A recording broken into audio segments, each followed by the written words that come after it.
Every coffee needs a lotus.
Okay, welcome back to our viewers, both in FB Live, YouTube, and LinkedIn.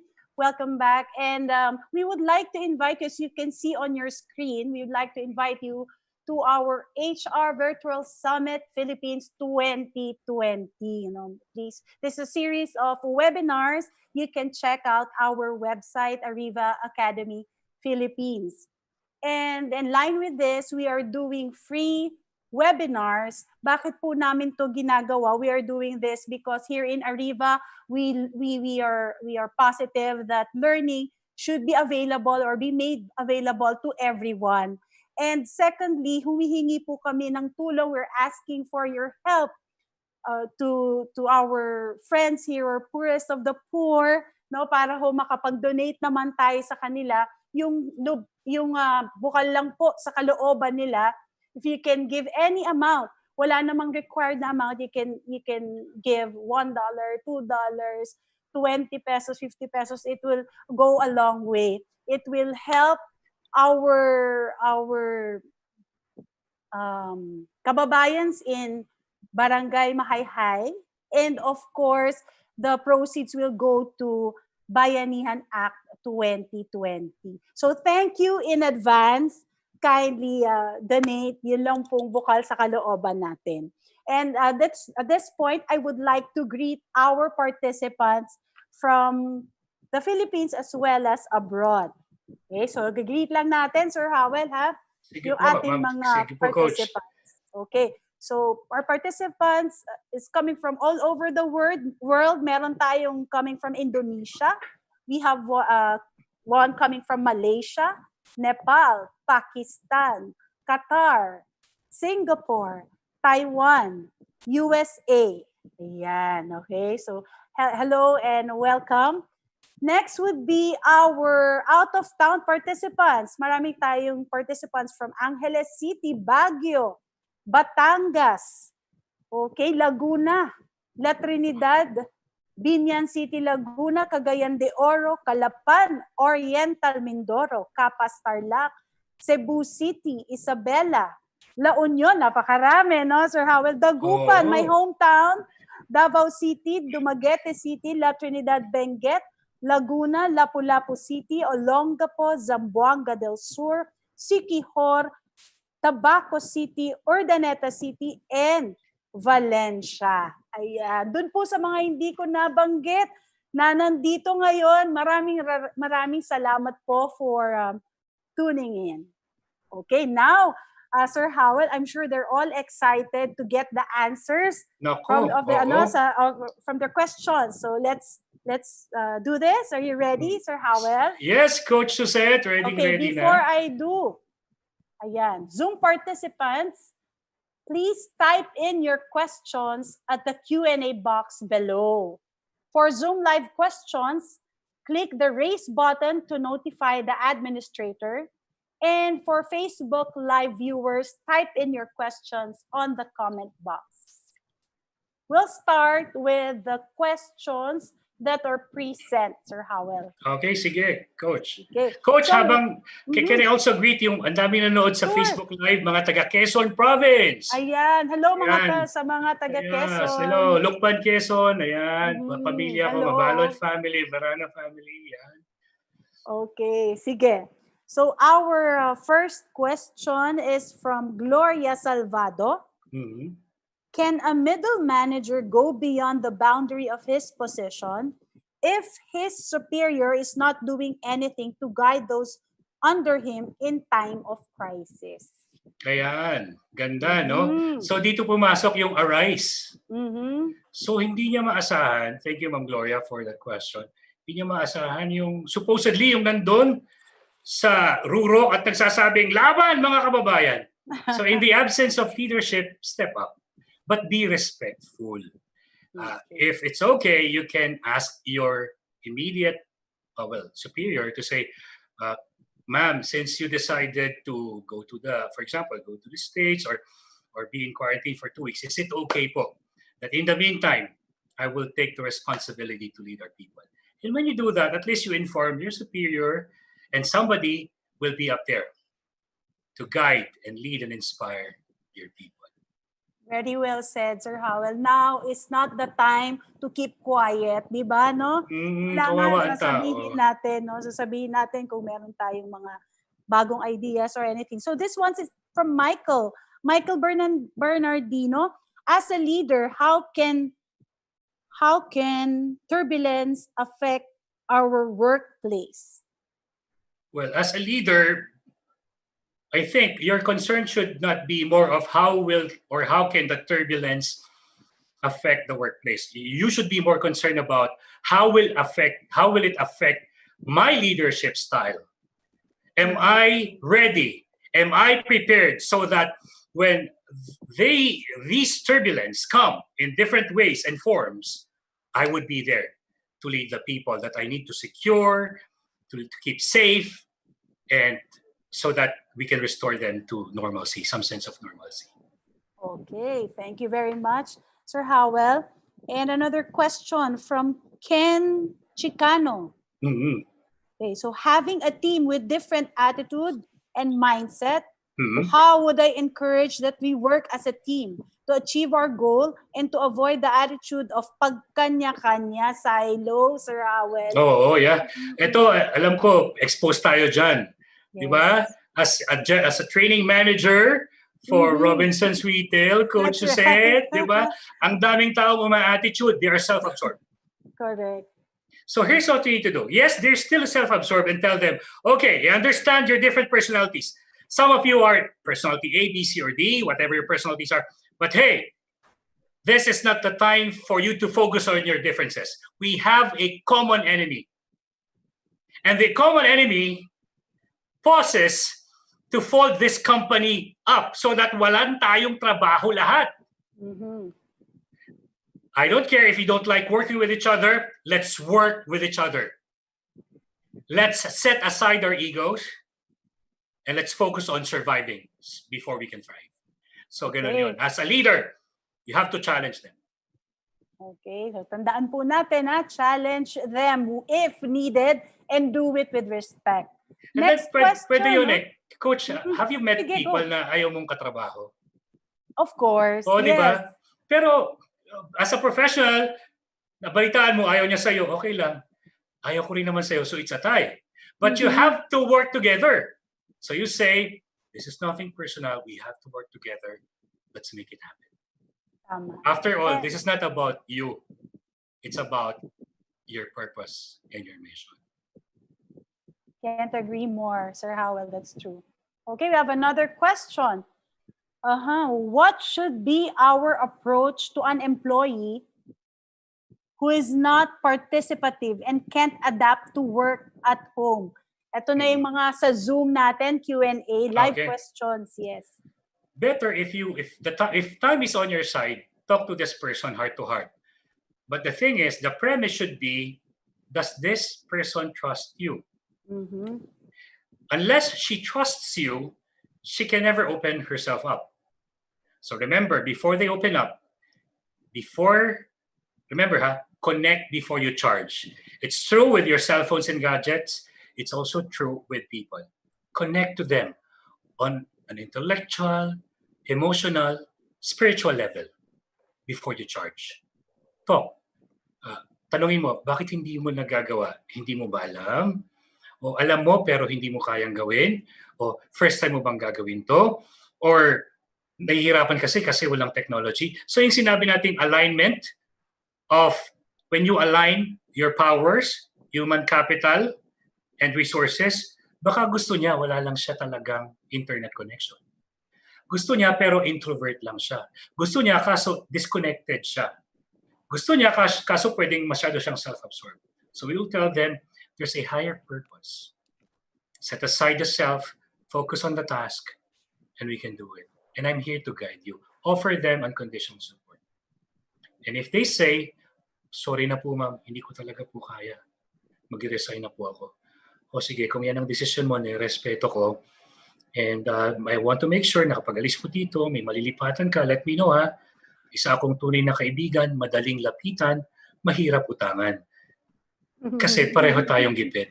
Pero if you need an advice, I'm just a phone call away. That's better. Tama.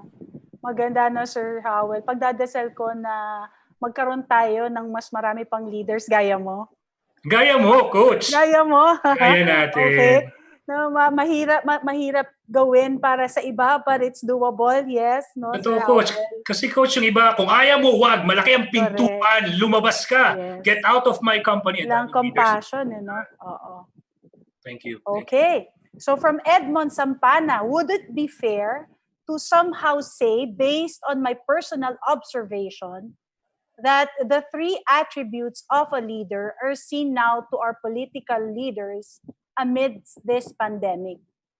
President is transcended, mayor is self-absorbed, and kagawa disconnected due to the poor implementation of the national policy against this pandemic. Peace daw, just a personal point of view. Thank you. Well, not all. Ito naman ay kanya lang sinasabi lang niya. But I believe that not everyone naman is like that. Natutuwa ako. Si Sir Edmond ba ang nagtanong? Yes. Sir Edmond, thank you. You have a keen eye for observation. You have observed leaders in our country and you know where they are, whether they're transcended or self-absorbed or disconnected. The sad part is there are mayors who are disconnected.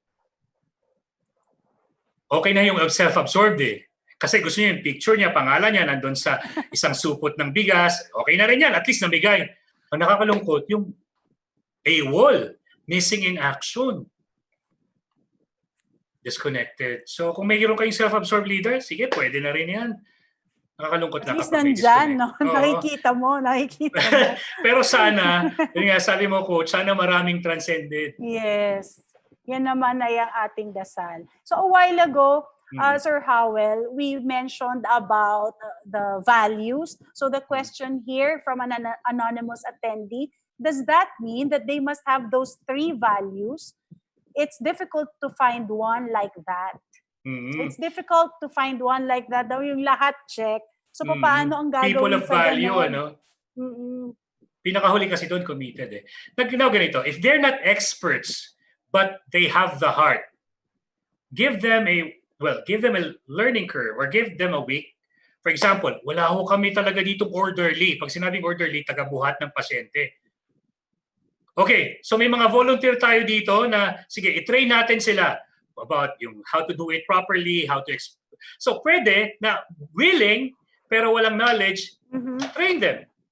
And eventually, yun namang may knowledge but not experts, then learn with them. This is a learning curve for all of us. Learn as because if you, an ever learning leader, a person who's an ever learner keeps on learning and evolving. So pwedeng at the start, timid, shy, walang tiwala sa sarili, pero continuous exposure sa challenges in life, gumagaling. Mhm. So, okay, we give them a chance. Is that what we're saying? No, give them a chance. Tignan natin. So, okay, very good. Next would be, okay, may I have the 10 steps, please? We will be giving it to you, Ken. Okay, don't worry, we'll be giving it to you. Here, as a leader, there are times we need some space or we need to let go to the present or let go of the present. Is it the good time to resign from work? Gusto lang niyang huminga. Oo. Sino ito, Coach? This question is from Nathan Lou Austria. Nathan, I appreciate that. Yung sabi nating replenish your people. Ano, kaya pa ba? Ano, kailangan ba? Anong kailangan? Tulog, kain, alcohol, mask? Dito, minsan, kapag pagod na tayo, remember, we are beautiful human beings. We all are breathing, feeling human beings. And eventually, kapag napagod ka, napupunta ka sa baba, you become disconnected. Kasi sabi mo, you just have to survive. Now, this disconnected phase, this disconnected zone, you feel nothing, you're numb. But you also are not feeling anything. Yes, you are alive, but you're barely surviving. But the truth is, you have sometimes numb out, pat at the back. And instead of you being consumed, kasi ganito, may mga taong tahimik kasi, okay, tahimik ako kasi kahit iniinsulto mo ako, pinapagpag ko lang. And they're good. Yung iba naman, tahimik pero kinikimkim. Yun yung sumasabog. So make sure na ikaw yung taong pag kinergicize ka, okay, thank you, I will change that, but this will not affect me. Because if you're the person, ay, ganyan ka ha, I will take it personally. Eventually, you will explode. So I suggest that before you thrive, you need to survive. So self-love, honor your emotions, but more than that, transcend your personal emotional limits. Okay, thank you very much, Sir Howell. Transcend really is the key, no? We have a Zoom live question from Miss Evangeline. Okay po. Thank you, Coach. Miss Evangeline? Miss Evangeline? Tanungin natin. Are you there, Miss Evangeline? Siguro while waiting. Sige, while waiting. Miss Evangeline, pwede nating magtanong pa ng ibang question. Anonymous attendee, how can I be self-aware if I'm being disconnected or too absorbed? Also, parang nasagot kanina, but you can answer still. Sige. Remember, yung maganda yan, ano? Kasi they are polarized there. Remember, this is you. You are that green, beautiful green circle, teeming with life, breathing, feeling. Now, if you are below, you're disconnected, you feel nothing. But if you are transcended, you feel something, but it does not control you. You feel that people are offending you. It's okay, they're offending me. But I am above that. They're hating on me. It's okay, because I am above that. So I hope I was able to touch on that. Very good. Did I answer the question, Coach? Yes, you did. Very well. Next, so from Zenaida Velasco, what tool do you use to measure the success or failure of the steps? Are you doing formative assessment? Now, it all depends. If it's the household, then it could be qualitative and quantitative. So for example, quantitative, yung sinabi nating budget for the day is 200. How much did you spend? We spent 252. Teka. O qualitative, busog. Okay, masaya ba? Now, on a national level, quantitative and qualitative. So sabi natin, you have to set your expectations and you will have to measure the execution. So depende kung ano po yung pinagdadaanan natin. If our life storm is personal or national or global. Okay. Sige, thank you. So we're still waiting for Miss Evangeline here. Ang daming tanong sa Q&A box. Grabe. Ang dami. How to tell your boss from an anonymous attendee. How do you tell your boss that you are disconnected from work without being or sounding arrogant and rude? Gusto niyong Firstly, maging honest. you know what, sir? You are disconnected. Good luck. You will lose your job. But the honest answer is, disconnected people, they are disconnected in the first place. Therefore, nothing matters anymore. However, if you can present them hard evidence, I call it diet. Ayan ha, kukuha na kayo ng papel. Diet. Ano yung diet? Hindi yung magtitipid sa pagkain ha, or magbabawas ng timbang. So diet, data. Kasi pwedeng ikaw, hindi ka kapanipaniwalang tao, but you're presenting data. Sir, here's the data. It's just here, 89% of our people are looking for you. You're nowhere to be found and they are losing their trust in you. Ha? 89% talaga? Maniwala ako dyan. So papasok yung letter I. Information. The difference between data and information, we know that information is processed data. Yes, sir. This has been run through a test, and also this has been the assessment made by our HR, that they are seeing a disconnected leader, a resigned leader, a leader who's guilty of failure of leadership, made information. So D is for data, I information. And then to further cement that, letter E. So diet, ha? Data, information. Letter E, experience. Talaga ba? Oo, sir, kasi personally experience, nung pong pinapapasok ko, ayaw nilang pumasok talaga. Sir, ayaw rin nilang mag-work from home. Experience. And what's letter T? T is testimonials. Oh, paano mo mapapatuyan? Si Claire po, actually, ito po yung email ni Claire na dismayed, disconcerted, and demotivated. Bakit daw? Kasi hindi daw kayo nagpadala ng pangbigas. Yung 13-month pay, supposedly kahit kalahati, wala kayong ni-release. So because you presented, it's not your opinion, it's diet, it's fact-based. You presented diet, data, information, experience, testimonials. Bam! Disconnected leader says, oo nga, ano? And then eventually, the leader will reconnect with his emotion. And hopefully, he would transcend his own limitations. Okay, thank you, Sir Howell. Very objective. Thank you, Coach. Objective ang pagkasabi, so walang masasabi yung boss mo. Kasi hindi mo siya gawa-gawa. It's not based on emotions. It's based on facts. You have data, experiences, testimony. Maganda to, diet. In fact, Coach, in fact, Coach, for example, you have a kid or you have a niece or a nephew demanding for ice cream. I want my favorite ice cream. Oh, sarado. So you use diet. Alam mo, for example, Healy or Precious, I know you love ice cream. Data right now. Remember, this mini stop or Robinson's Retail Holdings, mini stop is closed and they don't have the ice cream anymore. So when you use the diet, even in explaining the child why she will not get her ice cream now, she will understand.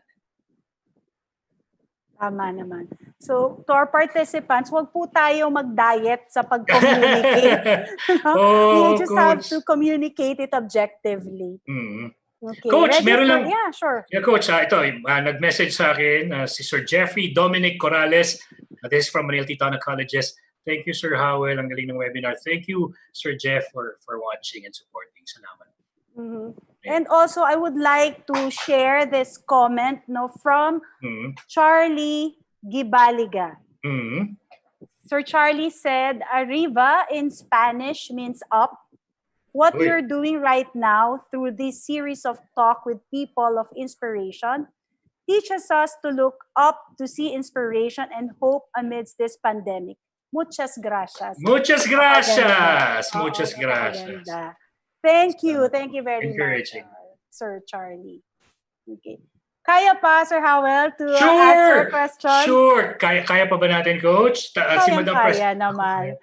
Maganda yung mga questions. Marami-rami ang ating mga questions. And to those participants who are asking for the 10 steps, Parang 3 na kasi silang nakita ko. Mabilisan lang. Pwede ba nating daanan ang 10 steps? Sige, yes. Coach said, you can do the honors, Coach.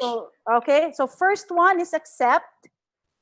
Ready nyo na yung pen and paper nyo. First one is accept. Next is assessing the impact. Number 3, address the people. Number 4, align your powers.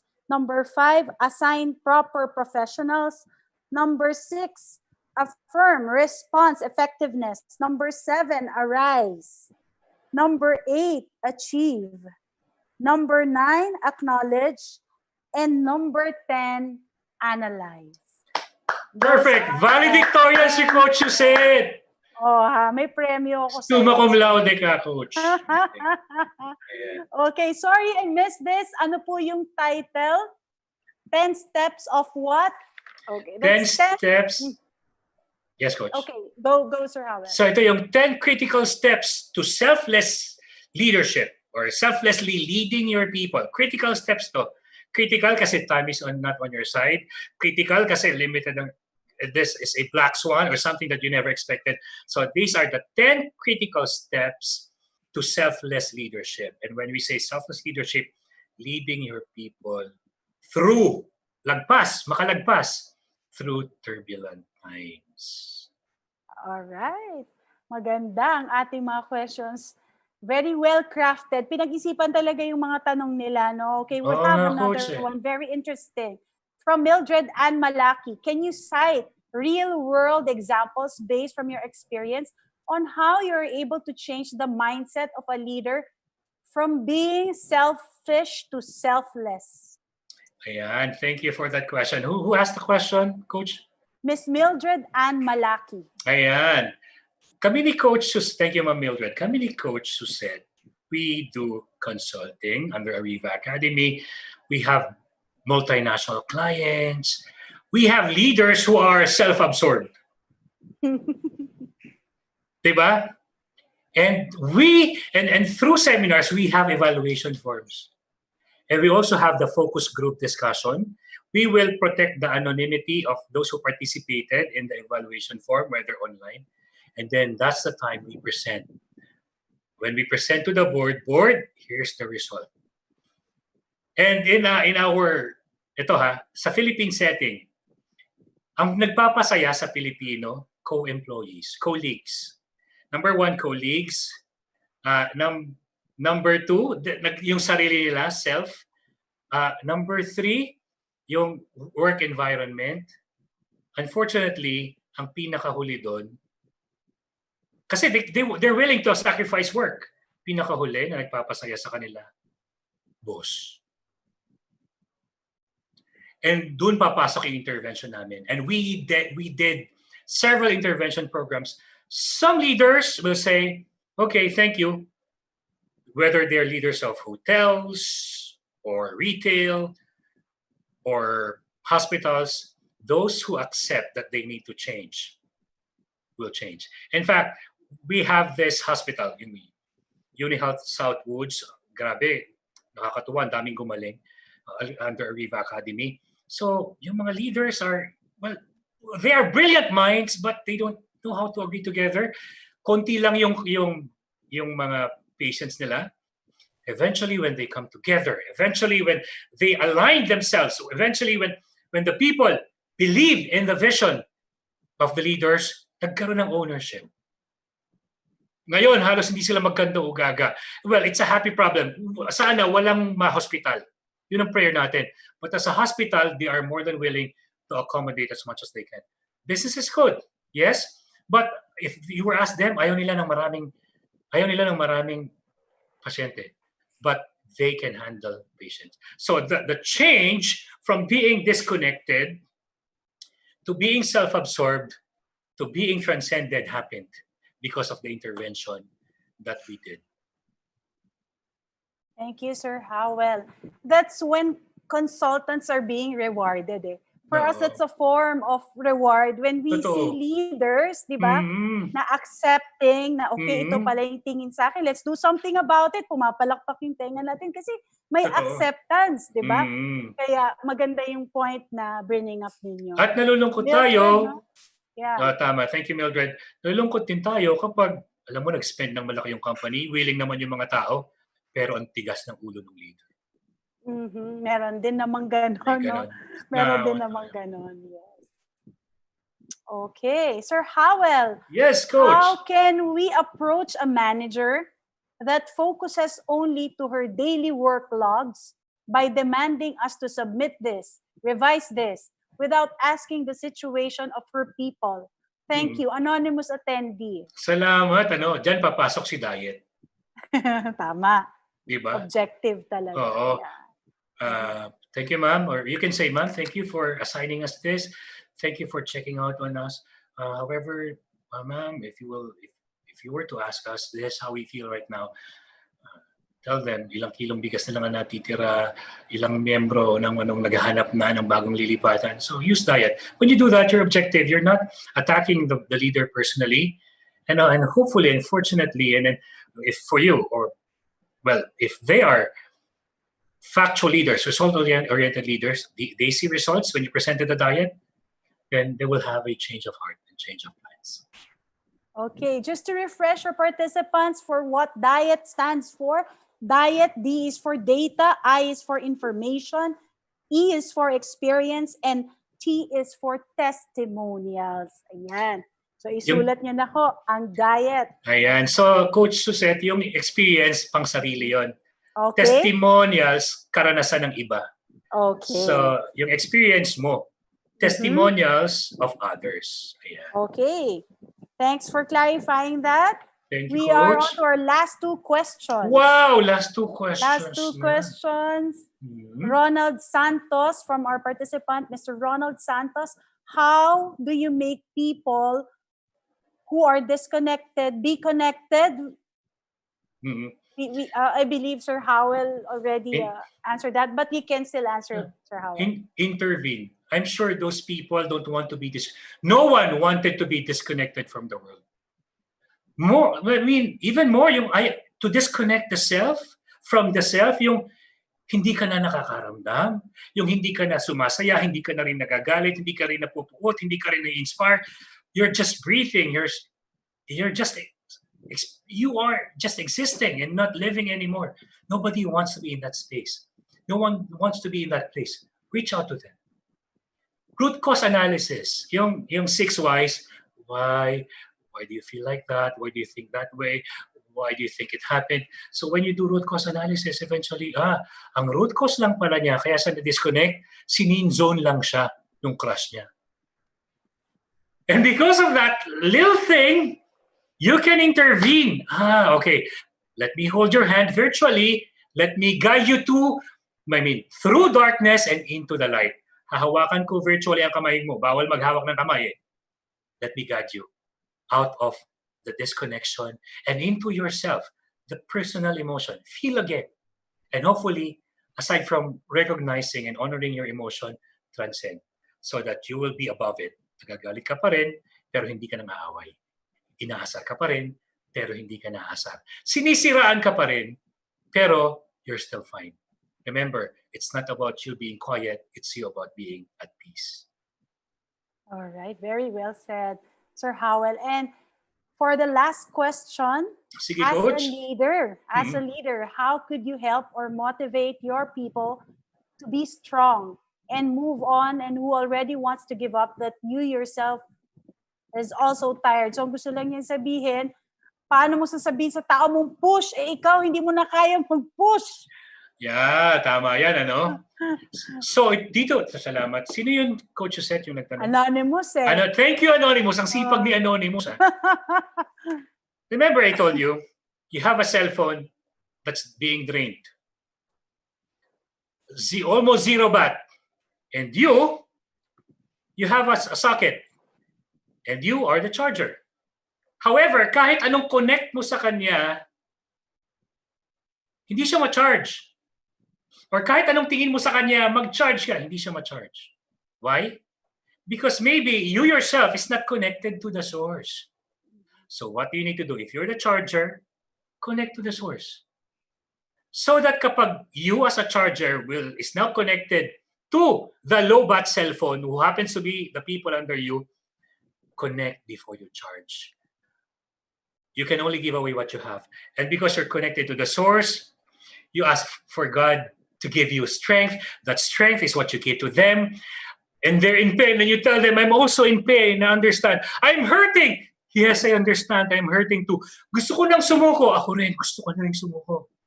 But let me just remind you, walang iwanan. Kaya natin to. So when you connect, not only intellectually, emotionally, and spiritually, the person who wants to give up will have a second wind. And they will be fully charged. Why? Because you can only charge, remember, if you connect. So connect before you charge. Connect to the source. That, huh? Thank you, Coach. Okay. I love that. You have to connect first. Okay? Connect first. To connect with people. Because you cannot do all the 10 steps pag wala kayong connection. Totoo Kasi yan, Coach. iba-block na ng tao ninyo yan. Oo, sabihin mo, hindi, tama, Coach, kasi sabihin niya, kung hindi kayo connected pero alam mo yung 10 steps, ang sasabihin ng tao mo, hindi ikaw nang magaling. Yes, ikaw na gumawa Ikaw na. Kasi there's no connection. Diba, Coach? Tama. There's connection, they will honor your 10 steps. Okay. Sir Howell, I wish we have more time, but then wala na tayong oras. Again, thank you very much for your time and for the very good insights, truly inspiring, especially to our leaders out there. Leaders, not necessarily leaders lang of a certain company, but yun nga, yung sabi nyo nga, kaya nga relatable siya. Kung nanay ka, tatay ka, ikaw ang leader ng household, leader ng barangay, applicable po itong presentation ni Sir Howell na Selfless Leadership, Leading Your People Through Turbulent Times. More power to you, Sir Howell. Maraming salamat. Maraming salamat. Yes. Coach Suzette Siapno, maraming salamat. Of course, my pleasure to be moderating your very inspiring presentation. And see you on May 6th, Sir Howell. I'm so excited to work with you and Coach Randy. And you also have your own webinar. I will return the favor. Ako yung magmamoderate. Okay, that will be on May 18. So thank you again. Thank you, Coach. Coach, meron lang sana akong takeaway for them. Sure. Last words. What's your last word? Or yes, you can proceed. Salamat, Coach. I think unang-una salamat po sa pagsama sa amin sa loob ng 2 oras. Salamat sa pag-appreciate sa 10 hakbang. At salamat sa pagkilala na totoo may taong disconnected, self-absorbed, and transcendent.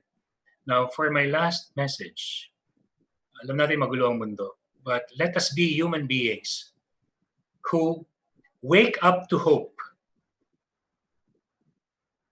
sleep in peace, but in between waking and sleeping, let's live with love. Okay. Thank you very much, Sir Howell. And alam mo, ang dami kong key takeaways sa presentation mo, but I would like to mention this na talagang tumatak sa isip ko, yung 2 currencies important in turbulent times. That's urgency, guys, and competence. Maraming salamat, Sir Howell. Maraming salamat. Maraming salamat, Coach Suzette. Maraming salamat po. Thank you very much. So now, for our participants, stay tuned as we will be giving more announcements. Huwag po kayong aalis. Please stay with us.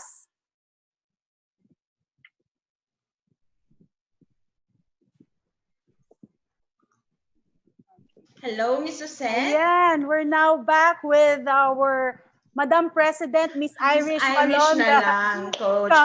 So, Miss Irish, it was indeed a wonderful talk by Sir Howell. Ano sa tingin mo, your key takeaways? Yes, well, it was, I agree with you. It was timely, relevant, inspiring. I cannot find the words how to describe this e-learning session. I agree with Ms. Flor Delisa Agdigos, one of our participants.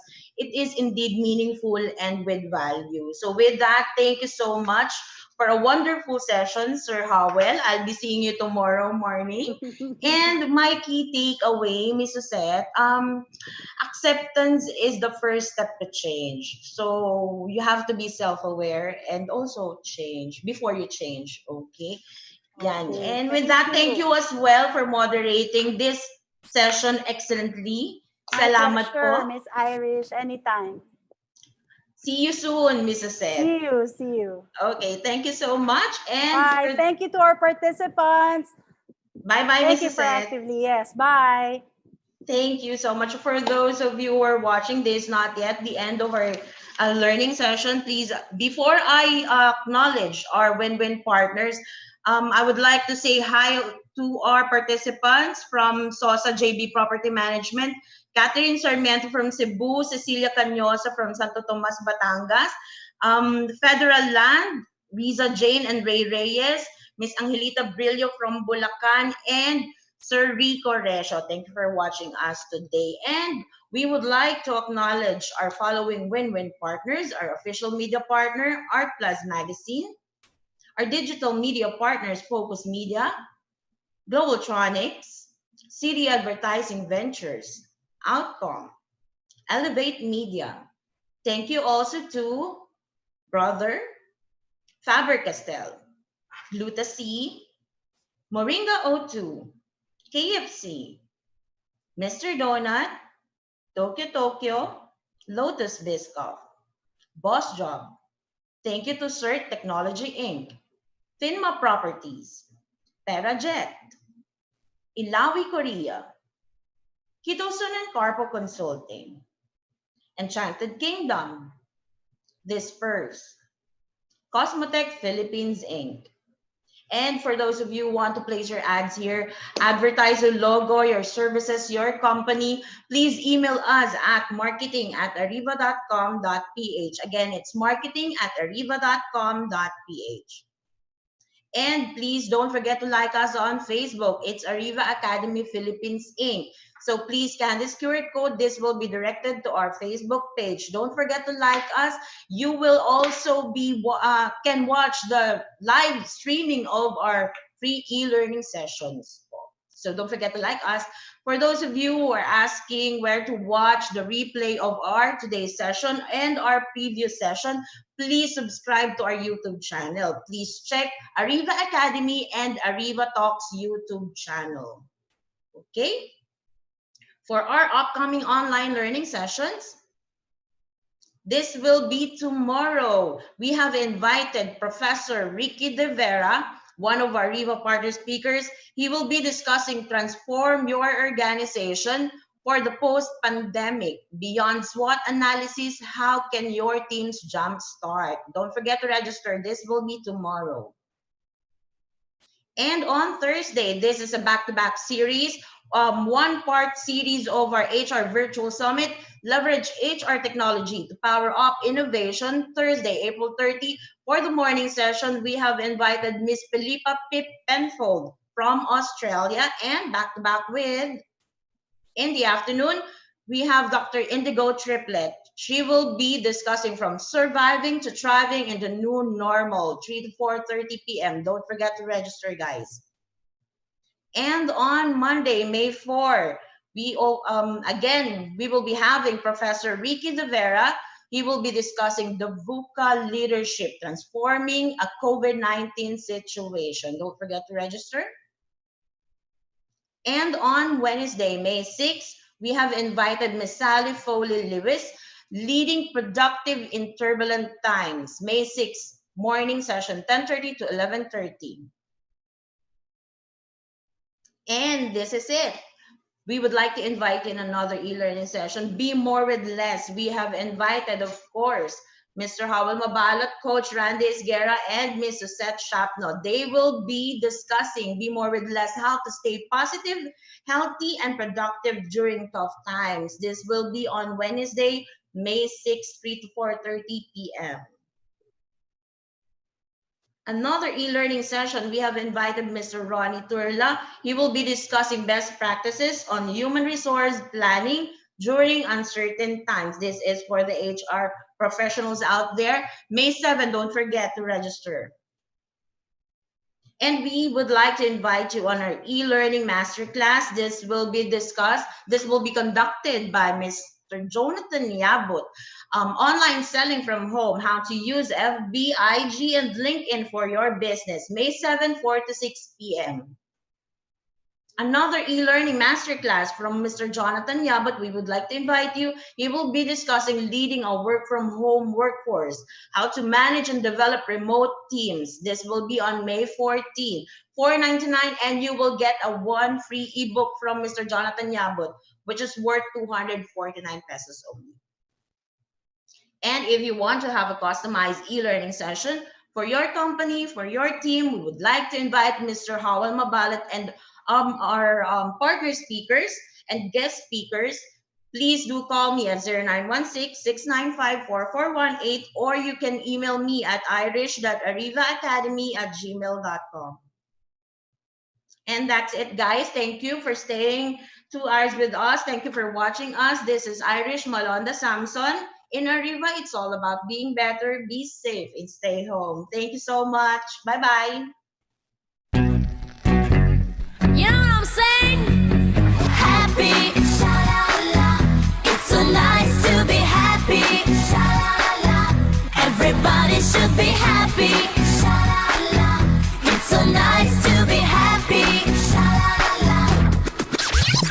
Happy, sha-la-la. It's so nice to be happy, sha-la-la. It's so nice to be happy, sha-la-la. It's so nice to be happy, sha-la-la. I wanna take it to my world to be happy, 'cause I can live